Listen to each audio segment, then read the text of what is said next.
Je vais prier avant qu'on aille plus loin dans l'étude de la parole. Prions. Oui, notre Dieu, on s'appuie sur ta parole et sur tes promesses. On reconnaît que c'est ta parole qui est notre soutien dans tout ce que l'on vit, dans tout ce que l'on traverse, et que sans ce fondement, nos âmes sont en détresse et on n'aurait aucun appui sûr et solide. On te prie, notre Dieu, qu'au travers de l'étude de ces chapitres, tu nous encourages, tu nous fasses du bien, tu nous montres plus de ta grandeur, de ta bonne providence, de la grandeur de Jésus. On te prie que tu te serves de ces moments pour notre bien et pour ta gloire. Et on demande cela dans le nom de Jésus. Amen. Alors, je ne sais pas si vous avez le même sentiment que moi en lisant ces chapitres, c'est que ça ressemble un peu aux infos, aux nouvelles qu'on a à la télé. Je ne sais pas si vous pensez à ça quand vous regardez les infos, si c'est à la télé, sur votre téléphone, en ligne. Quand on regarde les nouvelles, on a l'impression que la seule chose qu'on voit, c'est le péché humain qui éclabousse tout, n'est-ce pas ? On voit tellement d'histoires, tellement de récits qui sont sombres, qui sont tristes, et on a l'impression que c'est tout ce que l'on voit. La haine dans le cœur de l'homme, le péché humain, l'égoïsme, le mal envers les autres, et au travers de tout cela, le mal envers Dieu, l'orgueil envers Dieu. C'est ce que l'on voit dans ces chapitres qu'on a lus la semaine dernière, qu'on lit encore cette semaine. On va voir cela dans les prochaines semaines, le désastre que le péché entraîne, la corruption du cœur humain dans toute son étendue. Mais une chose que les nouvelles ne nous disent pas, que les infos à la télé, sur notre téléphone ne nous disent pas, mais que 2 Samuel nous dit, c'est que Dieu reste au contrôle malgré tout. Dieu reste souverain malgré tout. Sa providence agit au travers de tout cela. Et on va voir encore aujourd'hui que malgré tout ce qui se passe, ce n'est pas hors du contrôle de Dieu. Il y a plusieurs choses qui sont importantes à avoir en tête avant qu'on se lance dans l'étude de ces chapitres. Je vais juste les mentionner brièvement. D'abord, pour nous rafraîchir un peu la mémoire, on doit avoir en tête que David est le roi choisi par Dieu, le roi établi par Dieu pour régner sur son peuple. Donc, quand on lit ces chapitres, on doit avoir en tête que se rebeller contre David, c'est se rebeller contre Dieu. C'est se rebeller contre le roi que Dieu lui-même a choisi. Ensuite, on doit avoir en tête les promesses merveilleuses que Dieu a faites à David, qu'on avait vues, alors c'était il y a plusieurs mois, donc pas de souci si vous n'avez pas une mémoire fraîche, on avait vu ça en 2 Samuel 7. Dieu avait promis à David un règne qui ne terminera jamais. Dieu avait promis qu'un de ses descendants, un des descendants de David, régnera pour toujours sur son trône. On avait vu des promesses qui pointent vers le Messie, vers le Sauveur envoyé par Dieu, vers Jésus. Donc ce qui arrive à David dans ces chapitres, ce n'est pas anodin. Il y a un parallèle que l'on voit entre David et le Messie. En voyant ce qui arrive à David dans ces chapitres, on est censé regarder plus loin, regarder à un autre roi, regarder à Jésus. Et enfin, on doit avoir en tête que dans ces chapitres, David est en train de subir les conséquences de son propre péché. On est juste quelques chapitres après l'adultère qu'il a commis avec Bathsheba, après le meurtre du mari de Bathsheba. C'était une histoire triste et sombre et Dieu a annoncé un jugement en conséquence. Et ce jugement continue de s'accomplir dans ces chapitres. Donc avec ces choses en tête, avec ces choses dans notre mémoire, on peut se lancer dans l'étude de ces chapitres. Et il y a 3 appels que j'aimerais nous faire aujourd'hui à partir de ces chapitres. Vous avez ça sur le feuillet. Le premier, rejetons le royaume de la ruse, les apparences sont trompeuses. Rejetons le royaume de la ruse, les apparences sont trompeuses. On continue à voir le personnage d'Absalom à l'œuvre, l'un des fils de David. On a parlé de lui la semaine dernière. Absalom avait mis en place un stratagème pour mettre à mort, pour tuer son frère, parce que son frère avait commis un viol envers sa sœur. Là encore, c'était une histoire sombre et triste. Absalom a été chassé de la présence du roi David, et puis quelque temps plus tard, par son insistance, il est revenu à Jérusalem. Et dans la fin du chapitre 14, juste avant ce que l'on voit maintenant, Absalom est à nouveau accueilli en présence du roi. Mais Absalom, il est le chef de la ruse. Regardez la première chose qu'il fait après avoir été accueilli à nouveau à Jérusalem auprès du roi.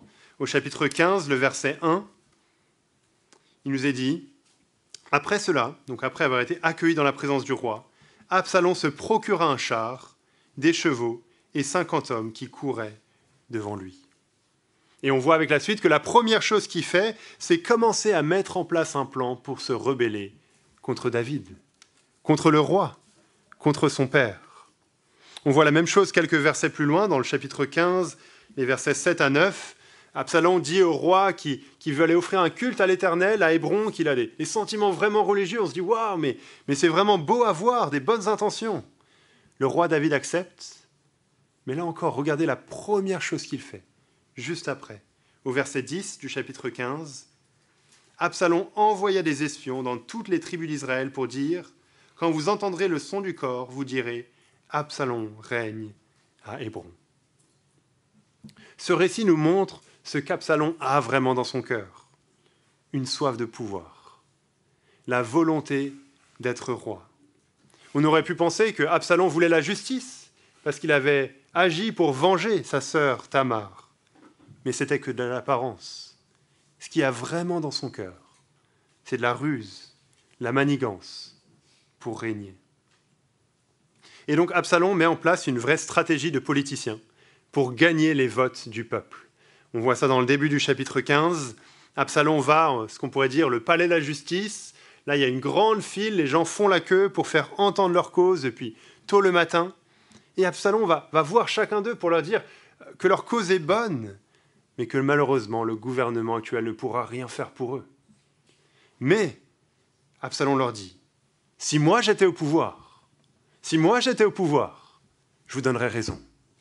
Vous auriez raison, je vous écouterais. » On voit ça avec le verset 4 du chapitre 15. Absalom disait, « Qui m'établira juge dans le pays ? Tout homme qui aurait un procès ou un droit à défendre viendrait à moi, et je lui ferai justice. » Absalom se présente comme le grand justicier, comme celui qui va régler tous les problèmes du peuple. Il fait des promesses merveilleuses, des promesses qu'il ne pourra pas tenir. Il dit aux gens ce qu'ils veulent entendre, ce qui leur plaît, pour gagner leur approbation. Est-ce que vous connaissez des gens comme ça ? Des gens qui osent jamais contredire, qui vont toujours caresser dans le sens du poil, qui vont toujours faire de belles promesses. C'est destructeur. C'est la preuve d'un intérêt mal placé. C'est la preuve d'un égoïsme profond, de vouloir être aimé, de vouloir être accepté, plutôt que de chercher à aimer les autres, à servir les autres. C'est le cas pour Absalom. Il ne s'intéresse pas au bien du peuple. Il veut juste leur vote. Il est le chef du royaume de la ruse. Et c'est vrai que notre monde aujourd'hui semble être bâti, construit sur ces choses. Qu'elles soient dans le monde de la politique de manière assez évidente, ou que ce soit dans le monde du travail. C'est peut-être la première chose qui saute aux yeux. C'est chacun pour soi, quoi qu'il en coûte. Mais le royaume dont Jésus est le roi est bien différent. Jésus nous appelle, en tant que ses disciples, à rejeter la ruse, à rejeter la manigance et à nous revêtir plutôt d'un amour sincère pour les autres. Écoutez ce que Jésus dit à ses disciples dans Marc 10.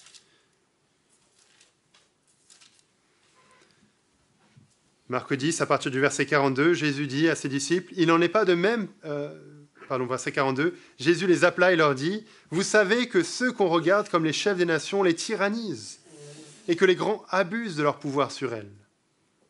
Il n'en est pas de même parmi vous. Mais quiconque veut être grand parmi vous sera votre serviteur. Et quiconque veut être le premier parmi vous sera l'esclave de tous.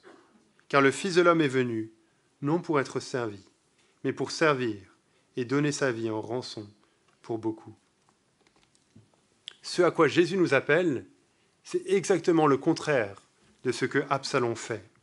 C'est exactement le contraire de ce que le monde fait. L'Église est un endroit où les principes sont radicalement différents, où la première chose qui devrait nous sauter aux yeux, ce n'est pas la ruse et la manigance, mais l'amour, la bienveillance, le sacrifice de soi, le souci des autres, plutôt que l'égoïsme. C'est ça qui compte véritablement. Et c'est vrai que la ruse semble marcher. En tout cas, pour Absalom, ça semble marcher. Il nous est dit au chapitre 15, verset 6 de 2 Samuel, « Absalom agissait ainsi à l'égard de tous ceux d'Israël qui se rendaient vers le roi pour obtenir un jugement, et Absalom gagnait le cœur des gens d'Israël. » Absalom gagne des votes. Il est tout en haut dans les sondages.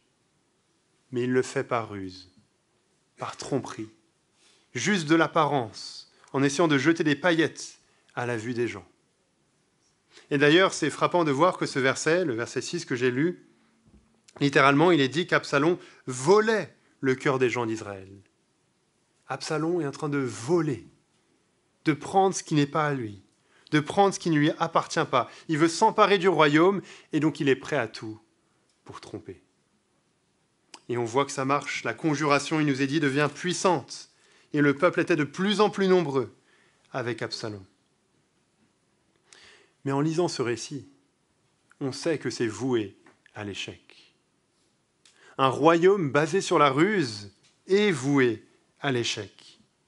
Ça peut tenir pour quelques années, ça peut tenir pour quelques décennies, ça peut tenir même pour quelques siècles, mais ça ne peut pas durer pour l'éternité. C'est voué à l'échec.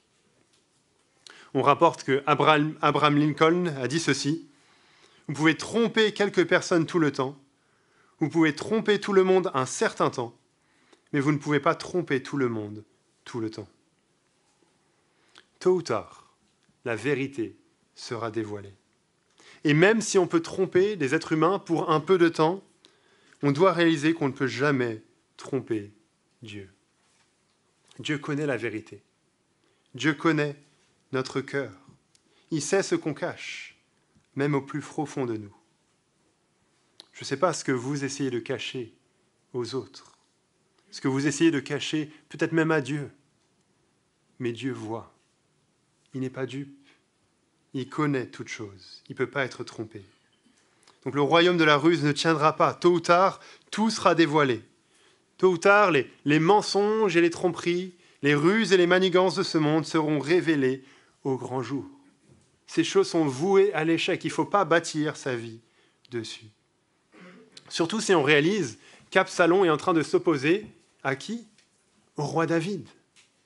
Au roi qui a été établi par Dieu, comme on l'a dit. Celui qui a été oint, celui qui a été choisi par Dieu pour régner sur son peuple. Donc en s'opposant à David, Absalom s'oppose à Dieu. Et on sait très bien qu'il n'a aucune chance. Et donc c'est un avertissement, ceci, pour nous, de ne pas nous attacher aux apparences, de ne pas juger même par les apparences. Ici, Absalom prétend être le grand justicier, celui qui peut donner la justice. Il gagne en popularité, il est apprécié par tous. Et pourtant, il fait tout ça tout en étant en train de se rebeller contre Dieu, en train de rejeter le roi établi par Dieu. Les apparences sont trompeuses. Ça devrait nous freiner devant l'admiration des leaders, des orateurs, des pasteurs, en voyant uniquement l'apparence et les résultats, sans réaliser qu'au fond, certains sont contre le roi, parce qu'ils veulent s'emparer de la première place, parce qu'ils veulent régner. C'est dangereux d'évaluer le succès d'une église, d'un ministère, d'une mission, en regardant uniquement les résultats visibles, ce qui frappe les yeux humains, uniquement l'apparence. Il faut regarder au cœur, il faut regarder au caractère, il faut regarder à la fidélité à la parole de Dieu. Rejetons le royaume de la ruse, les apparences sont trompeuses. Le deuxième appel pour nous dans ces chapitres, c'est le suivant: restons attachés au roi souffrant, même si ça nous coûte.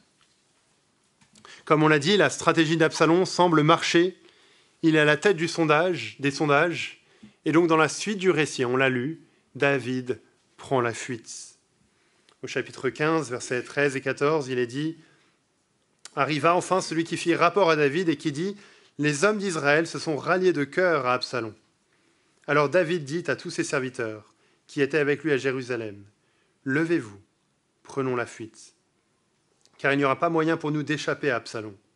Hâtez-vous de partir, sinon il se hâtera bien lui-même de nous atteindre et d'attirer un malheur sur nous en frappant la ville du tranchant de l'épée. Voilà David, le roi David, le grand guerrier, celui qui a combattu le géant Goliath, qui prend la fuite en étant poursuivi par son propre fils. Et dans ces chapitres, on voit deux camps qui se forment. On voit ceux qui restent attachés à David, le vrai roi, et on voit ceux qui trahissent David pour s'attacher à Salomon. On voit par exemple Ahitophel, le premier ministre de David, on pourrait dire, l'un des conseillers de David, qui rejoint le camp d'Absalom, qui va donner même des conseils odieux à Absalom pour détruire le royaume de David. David est trahi par son propre conseiller. Ou alors on a Shimei, on a lu cette histoire, qui insulte le roi David, qui lui jette des pierres, qui le maudit. Et c'est vraiment frappant comme scène. Si on regarde le chapitre 16, le verset 8, Shimei est en train de maudire, de jeter des pierres à David, et il dit « L'Éternel fait retomber sur toi tout le sang de la maison de Saül, à la place de laquelle tu règnes. Et l'Éternel a livré la royauté entre les mains de ton fils Absalom. Et te voilà malheureux comme tu le mérites, car tu es un criminel. » Imaginez, le roi David, le grand roi David, se retrouve faible et méprisé, insulté de cette manière par un simple homme. Le roi David est devenu un roi souffrant, un roi méprisé, un roi délaissé. Et la scène qui nous est décrite, elle est forte. Un peu plus tôt, dans le chapitre 15, le verset 30, voilà ce qui nous est rapporté. David prenait la montée des oliviers. Il montait en pleurant, et la tête couverte, et il marchait nu-pieds. Et tous ceux qui étaient avec lui se couvrirent aussi la tête, et il montait en pleurant. Le grand roi David est en train de monter le mont des Oliviers, pieds nus, la tête couverte en signe de deuil, et en pleurant. Et en s'imaginant cette scène, en entendant les pleurs, en ressentant la solitude, on se demande, mais pourquoi est-ce que le grand roi souffre ? Pourquoi ?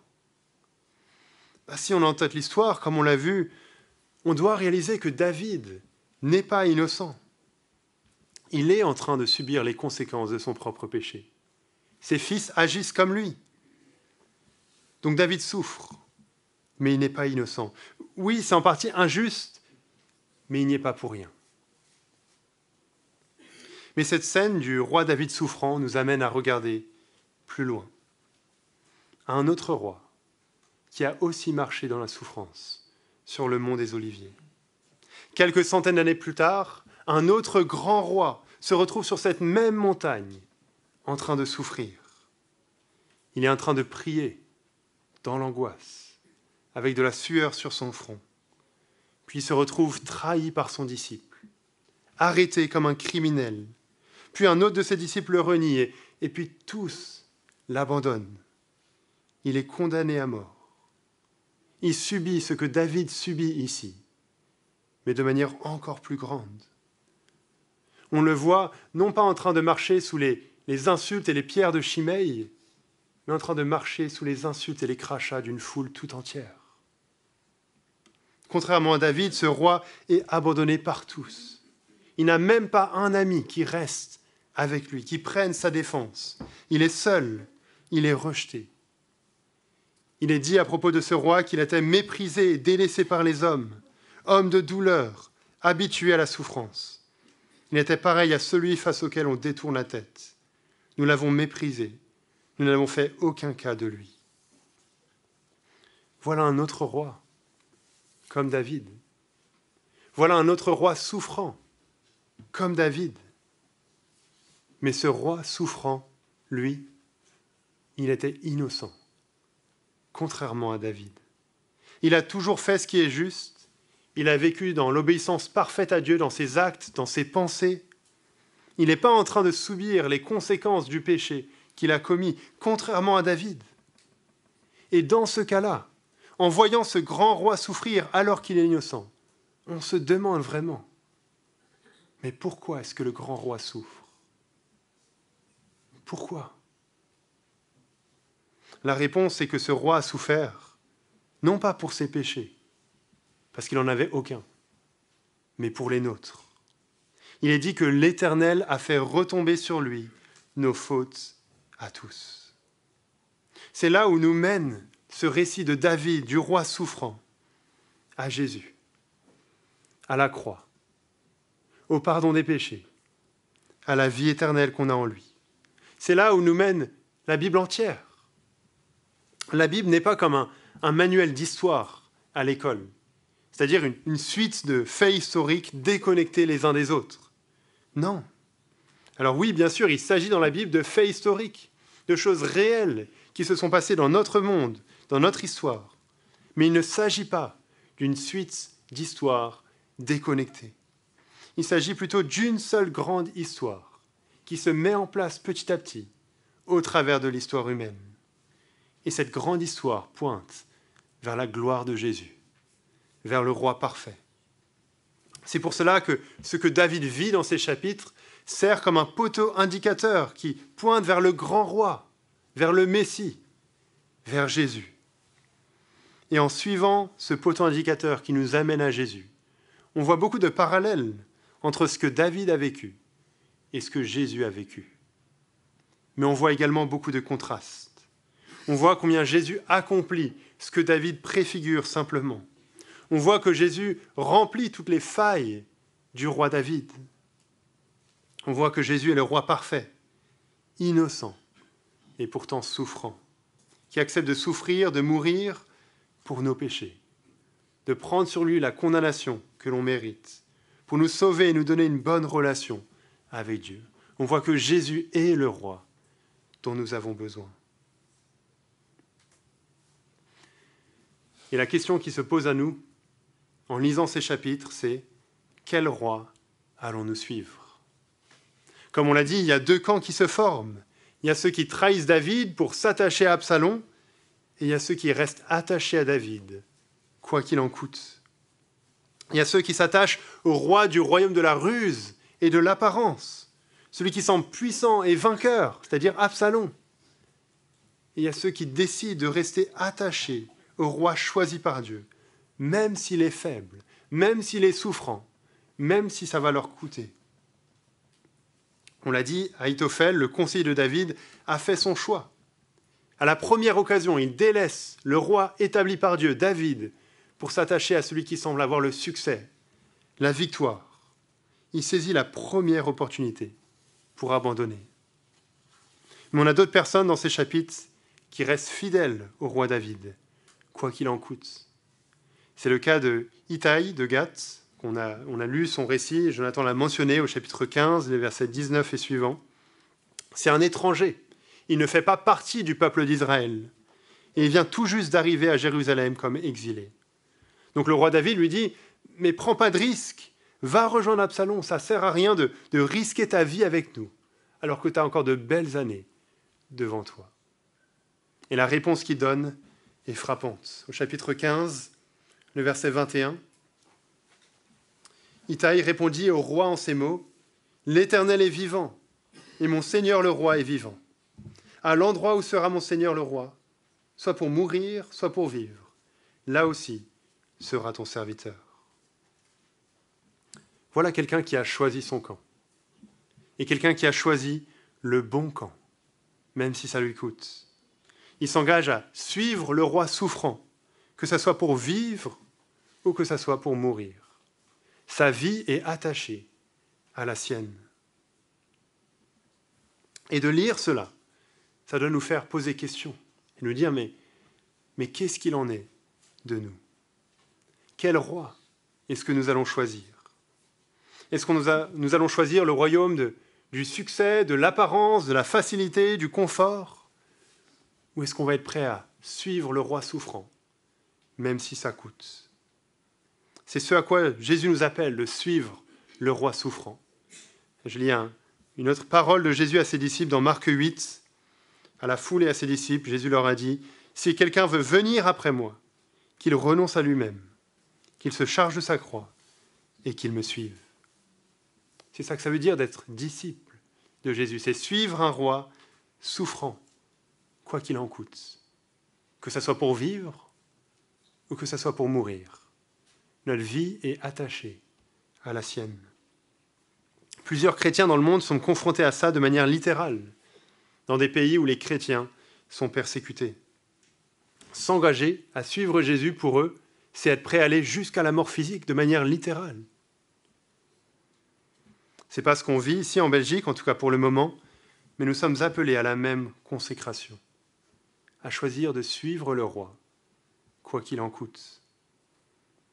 Par exemple, rester honnête au travail, refuser de mentir, de tromper, de jouer le jeu de la ruse pour gagner des points, c'est choisir de suivre le roi souffrant, même si ça nous coûte. Refuser d'imiter nos amis dans le domaine de la sexualité, vivre dans la pureté en réservant la sexualité pour le cadre du mariage, c'est choisir de suivre le roi souffrant, même si ça nous coûte. Affirmer que certaines pratiques morales populaires sont un péché, comme l'homosexualité, l'euthanasie, l'avortement. Dire cela parce que la Bible l'affirme, c'est choisir de suivre le roi souffrant, même si ça nous coûte. S'investir dans une église pour que la bonne nouvelle de Jésus soit partagée, soit répandue, plutôt que d'investir dans notre propre royaume personnel sur terre, c'est choisir de suivre le roi souffrant, même si ça nous coûte. Mettre à mort le péché dans notre vie, lutter contre nos désirs mauvais, résister à la tentation plutôt que de céder, c'est choisir de suivre le roi souffrant, même si ça nous coûte. S'intéresser à la croissance dans la foi des autres, des frères et sœurs de l'Église, chercher leur bien, vivre la vie chrétienne avec eux plutôt que de vivre une vie chrétienne individualiste, c'est choisir de suivre le roi souffrant, même si ça nous coûte. Et plein d'autres exemples, j'imagine que vous pourriez ajouter à la liste. C'est ça que ça veut dire de vivre pour Jésus. Je vous ai déjà peut-être parlé de Charles Studd, désolé si c'est le cas. Il a vécu au Xe siècle, il était britannique. Il était issu d'une famille très riche, d'une famille très aisée. Il a fait des études à Cambridge, dans une université très prestigieuse. Il avait vraiment un avenir tout tracé devant lui. Et en plus de ça, il était très fort au cricket. Alors c'est un peu le baseball anglais, quelque chose comme ça, vous pouvez demander à Steve. Et il était vraiment très fort à ça, c'était très populaire à l'époque, donc on pourrait dire c'est un peu le Eden Hazard ou le Mbappé de l'époque. Il avait tout le succès devant lui, toute la gloire qui lui était réservée. Et puis il est devenu chrétien quand il avait 18 ans. Il a découvert la bonne nouvelle de Jésus qui l'a sauvé. Il était conscient de tous les besoins autour de lui, de tous les gens qui n'ont pas entendu parler de la bonne nouvelle de Jésus. Et donc il a décidé de consacrer sa vie à cela, même si ça valait pour lui d'abandonner le sport, d'abandonner ce à quoi il était destiné. Il a tout quitté, il est parti pour être missionnaire en Chine avec Hudson Taylor, et puis ensuite il passera une partie de sa vie en Afrique pour annoncer la bonne nouvelle de Jésus. Et voilà ce qu'il dit à propos de ce changement. Il écrit « Jusque-là, j'avais aimé ce jeu, le cricket, autant qu'il est humainement possible de le faire. Mais à partir du moment où le Seigneur Jésus entra dans mon cœur, je découvris que j'avais reçu quelque chose d'infiniment meilleur que cela. Mon cœur n'était plus au jeu. Ce que je voulais, c'était gagner des âmes au Seigneur. Je compris que le sport ne durerait pas, que les honneurs ne dureraient pas, et que c'était pour le monde à venir qu'il valait la peine de vivre. » Voilà quelqu'un qui ne s'est pas laissé avoir par les apparences, par le prestige, par les honneurs, et qui a mis Jésus à la première place, quoi qu'il en coûte. Alors bien sûr, c'est un exemple extrême, on n'est pas tous amenés à tout quitter et à partir en Chine pour être missionnaires, mais c'est le même principe qui nous anime, c'est le même désir qui nous anime de suivre le roi souffrant, quoi qu'il en coûte, dans notre vie de tous les jours. Troisième appel pour nous, troisième chose ce matin, confions-nous dans la providence de Dieu. Il est au contrôle. Confions-nous dans la providence de Dieu. Il est au contrôle. On voit dans ce récit que Absalom est en train de prendre le pouvoir, que David est en train de fuir en roi souffrant, méprisé, comme on l'a dit. Et on peut se demander, mais où sont les promesses de Dieu? Est-ce que Dieu est toujours au contrôle? Est-ce que Absalom va gagner? Est-ce que le roi établi par Dieu va connaître une défaite? Mais on doit réaliser que Dieu n'est pas absent de ce récit. Et en réalisant cela, on doit réaliser que Dieu n'est pas absent de l'histoire humaine. Dieu est à l'œuvre pour accomplir son plan. Dieu est au contrôle. D'abord, on doit comprendre que ces chapitres sont le résultat du jugement de Dieu, comme on l'a dit. Après le péché de David, après son adultère et son meurtre, Dieu avait annoncé ceci. Je vais vous lire dans le chapitre 12. On l'a lu la semaine dernière, mais c'est utile de rafraîchir nos mémoires. Chapitre 12, verset 10. Voilà le jugement qui avait été annoncé, les conséquences du péché de David. « Maintenant, l'épée ne s'écartera jamais de ta maison, parce que tu m'as méprisé, et parce que tu as pris la femme d'Uri, le Hittite, pour en faire ta femme. Ainsi parle l'Éternel, je vais susciter un malheur contre toi du sein de ta famille, et je vais prendre sous tes yeux tes propres femmes pour les donner à l'un de tes proches, qui couchera avec elles à la vue de ce soleil. Car tu as agi en secret, et moi je ferai cela en face de tout Israël et à la face du soleil. » Oui, David est pardonné réellement par Dieu, mais il a péché gravement en tant que roi du peuple. Il a failli à sa mission, et donc son règne est affecté par les conséquences de son péché, par le jugement de Dieu. Et on voit ça ici. Son propre fils qui veut le tuer, qui se rebelle contre lui. L'épée est dans sa maison. Mais on voit ça aussi à la fin du chapitre 16, alors qu'Absalom est maintenant à Jérusalem, dans le palais royal. Voilà le premier conseil que Ahitophel lui donne, au chapitre 16, les versets 21 et 22. Ahitophel dit à Absalom, « Va vers les concubines que ton père a laissées pour garder le palais. Ainsi tout Israël apprendra que tu t'es rendu odieux à ton père, et les mains de tous ceux qui sont avec toi se fortifieront. » On dressa la tente sur le toit pour Absalom, et Absalom alla vers les concubines de son père, aux yeux de tout Israël. C'est un conseil odieux, c'est un acte terrible, sombre, mais c'est exactement la conséquence que Dieu avait annoncée après le péché de David. David subit les conséquences de son propre péché. Alors peut-être on peut se dire, mais est-ce que ça veut dire que du coup, ce n'est pas la faute d'Absalom, que ce n'est pas la faute d'Ahitophel, qu'ils y sont pour rien parce qu'ils sont simplement des instruments du jugement de Dieu et donc ils ne sont pas coupables? Non, on doit bien comprendre qu'on voit les deux à la fois ici. On a à la fois l'accomplissement de ce que Dieu avait promis, on a le jugement de Dieu, mais on a également le péché d'Absalom, le péché d'Ahitophel, leur rejet de Dieu, leur rébellion contre Dieu. Ils restent pleinement responsables de leurs actes. Ils agissent de leur propre volonté et sont dans leur cœur pécheurs. Leur péché accomplit, oui, le jugement de Dieu, mais c'est bel et bien leur péché. C'est ce qu'on voit dans toute la Bible.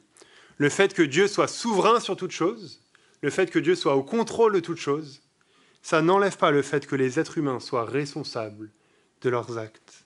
On doit proclamer les deux. La responsabilité des hommes n'enlève pas la souveraineté de Dieu, et la souveraineté de Dieu n'enlève pas la responsabilité des hommes. On voit bien cela avec la crucifixion de Jésus, c'est souvent l'exemple qu'on donne, où on voit les deux à l'œuvre. Je lis par exemple dans Acte 2, le discours de Pierre à la Pentecôte, où il dit, en parlant de Jésus, « Cet homme a été livré selon le dessein arrêté et selon la prescience de Dieu. Et vous l'avez fait mourir en le clouant à la croix par la main des impies. » On voit les deux dans ces versets. Jésus a été livré à la croix selon le plan de Dieu. C'était bien évidemment la volonté de Dieu que Jésus meure sur la croix. C'est ce que Dieu a mis en œuvre de manière souveraine. Est-ce que ça veut dire pour autant que ceux qui l'ont crucifié ne sont pas coupables parce que c'était le plan de Dieu? Non, il est dit ici, vous l'avez fait mourir au travers de mains impies. Donc si on pose la question, on pourrait donner deux réponses différentes qui sont tout aussi vraies. Pourquoi Jésus est mort sur la croix? Parce que c'était le plan de Dieu. Pourquoi Jésus est mort sur la croix?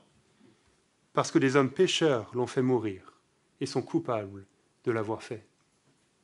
Et c'est la même chose par rapport à David. Pourquoi est-ce que David souffre? Parce qu'il subit le jugement de Dieu, les conséquences de son propre péché. Pourquoi est-ce que David souffre? Parce que son fils Absalom agit selon son cœur pécheur, de manière coupable. Les deux sont vrais, et on veut proclamer les deux. Et dire cela nous amène à nous émerveiller devant la providence de Dieu, en réalisant qu'il est au contrôle. Parce qu'en lisant ce récit, c'est une question qu'on peut avoir. Est-ce que Dieu est vraiment au contrôle ? On voit des plans humains, on voit des conseils qui sont donnés. On voit à la fin du chapitre 16, le dernier verset, le verset 23, que les conseils donnés en ce temps-là par Ahitophel, donc le conseiller de David qui a trahi David, avaient autant d'autorité que si l'on avait consulté Dieu lui-même. Il en était ainsi de tous les conseils d'Ahitophel, soit pour David, soit pour Absalom. Les conseils d'Ahitophel sont suivis à la lettre. Tout le monde fait ce qu'il dit. On pourrait penser, mais c'est lui qui est au contrôle. Que ce soit pour Absalom et même pour David, il lui donne autant d'importance qu'à Dieu. C'est lui qui contrôle les choses. Est-ce qu'il va réussir à renverser le royaume de David ? Oui, il est un instrument de jugement de la part de Dieu, mais est-ce qu'il va réussir à aller plus loin que ça et à rejeter le roi établi par Dieu ? Il y a un peu de suspense quand on lit l'histoire. Et on n'a pas lu le chapitre 17, mais dans ce chapitre, on voit que Absalom, en tant que dans son palais à Jérusalem, demande conseil pour renverser David à 2 conseillers différents. Il demande conseil à Ahitophel, dont on a parlé, qui était avec David, qui a trahi David et pour aller avec Absalom. Et il demande conseil à Hushai. Ça, c'est un ami de David, un conseiller de David qui est resté avec David, mais que David a envoyé un peu comme espion auprès de Absalom à Jérusalem, et donc qui est là pour renverser les plans d'Absalom. Et donc, il demande conseil, chacun donne leur conseil, et on se dit, forcément, Absalom va écouter Ahitophel. C'est peine perdue. On vient de nous dire qu'il a autant d'autorité que Dieu lui-même. C'est terminé pour David. Mais qui gagne au final ?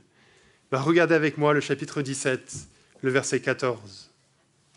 Absalom et tous les gens d'Israël dirent, « Le conseil de Hushai l'Archien vaut mieux que le conseil d'Ahitophel. » Plutôt que d'écouter Ahitophel, Absalom écoute Hushai qui est du côté de David, qui va faire en sorte que David échappe à Absalom. Et on se demande, mais pourquoi ? Parce que son conseil est meilleur ? Pas forcément.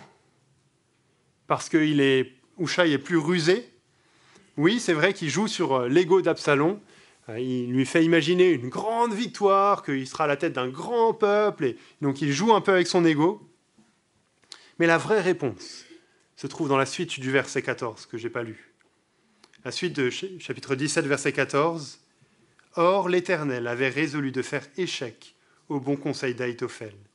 Ainsi, l'Éternel amènerait le malheur sur Absalom. » Absalom n'écoute pas ce mauvais conseiller parce que Dieu l'a voulu. Parce que Dieu veut préserver le roi qu'il a choisi, David, et Dieu veut réduire à rien Absalom qui s'oppose à lui. Ce n'est pas Ahitophel qui est aux commandes, ni Absalom, ni aucun être humain. C'est Dieu qui est au contrôle. C'est Dieu qui est au contrôle derrière les plans et les stratagèmes pour accomplir son plan. C'est ce qu'on appelle la providence de Dieu. Le fait que Dieu contrôle toutes choses dans ce monde, sans exception.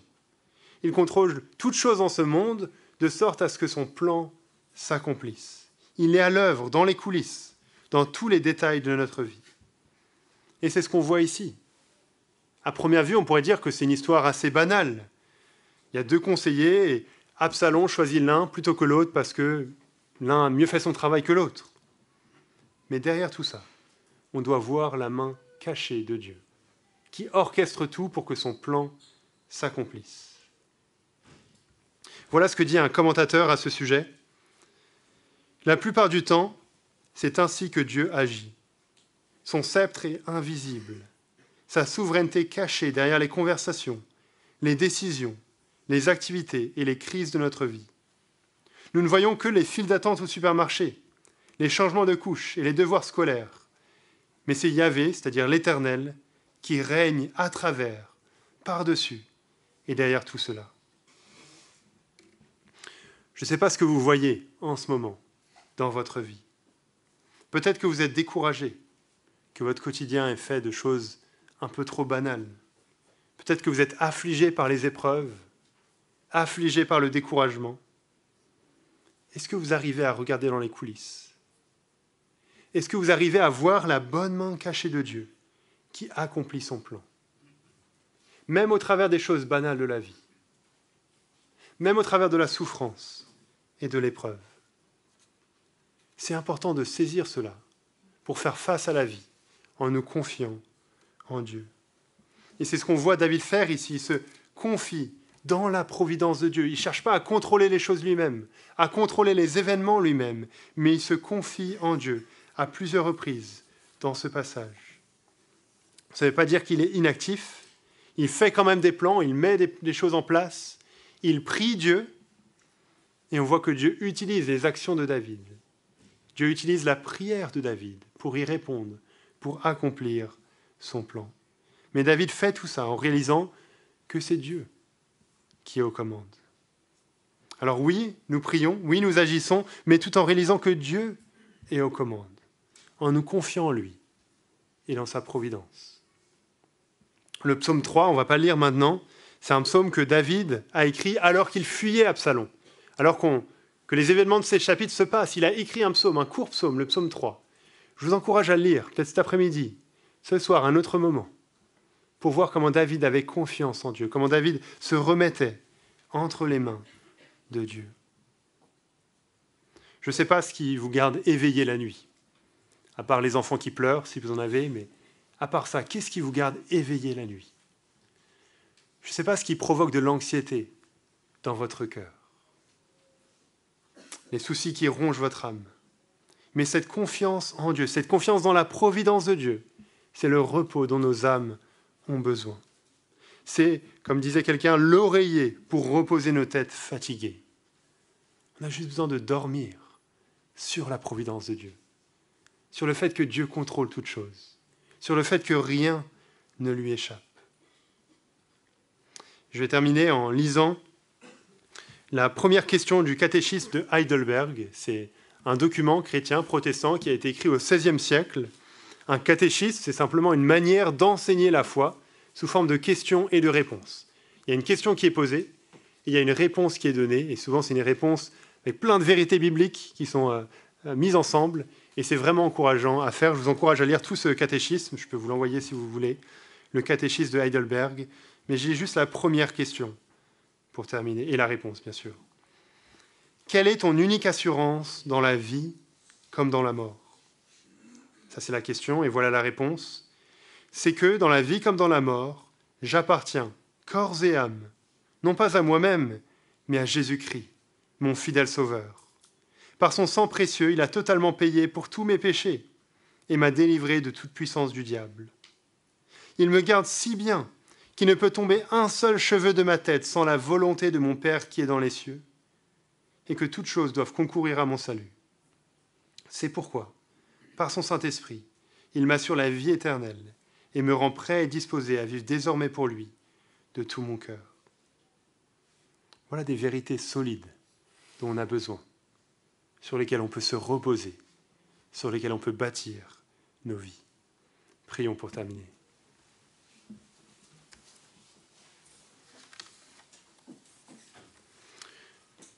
Notre Dieu, on te remercie parce que tu nous gardes si bien que pas un seul cheveu ne peut tomber de notre tête sans que ce soit ta volonté. Merci notre Dieu parce que tu fais que toutes choses doivent concourir à notre bien, à notre progrès dans la foi, à notre amour pour toi. Notre Dieu, nous te remercions parce que tu n'es pas dépassé par les événements de ce monde à l'échelle mondiale ou par les événements de notre vie, parce que l'on vit en ce moment, parce qu'il nous garde éveillés la nuit, parce qu'il provoque de l'anxiété en nous. Notre Dieu, aide-nous à comprendre que ta bonne main est à l'œuvre, dans les coulisses, même quand on ne le voit pas. Aide-nous, notre Dieu, à porter les regards en avant et à voir l'assurance que l'on a de l'éternité. Aide-nous, notre Dieu, à voir combien tout cela se base sur la vie, l'œuvre de Jésus, sur ce qu'il a accompli sur la croix, sur ce roi souffrant qui est mort non pas pour ses péchés, mais pour les nôtres. Notre Dieu, aide-nous maintenant à nous encourager les uns les autres par ces vérités. On prie cela pour ta gloire. Amen.